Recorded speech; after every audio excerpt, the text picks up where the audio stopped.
পাবনার আটঘরিয়ায় বোরো ধান কাটা প্রায় শেষের দিকে। চলছে মাড়াই, শুকানো ও বস্তাবন্দির কাজ।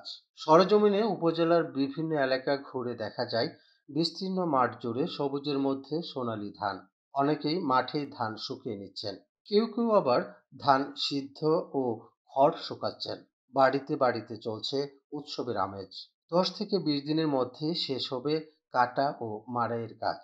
আটঘরিয়া উপজেলা কৃষি বিভাগ সূত্রে জানা গেছে, চলতি মৌসুমে উপজেলায় 5,905 হেক্টর জমিতে বোরো ধানের চাষ হয়েছে।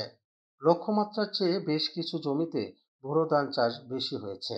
এখন পর্যন্ত এ উপজেলায় প্রায় 4,000 হেক্টর জমির ধান কর্তন হয়েছে। কৃষক বাকিবিল্লাহ হাবিবুল্লাহ শুকুর রাসেল মজনু জানান, আবহাওয়া অনুকূলে থাকার কারণে ফলন ভালো হয়েছে। চলতি মৌসুমে রোগবালাই নেই বললেই চলে।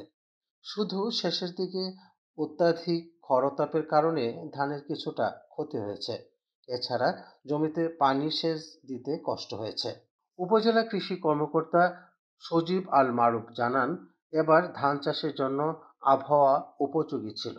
ঘূর্ণিঝড় রেমালের প্রভাবে বোরো ধান কিছুটা হেলে পড়েছে, তবে ফলনে কোনো প্রভাব পড়বে না।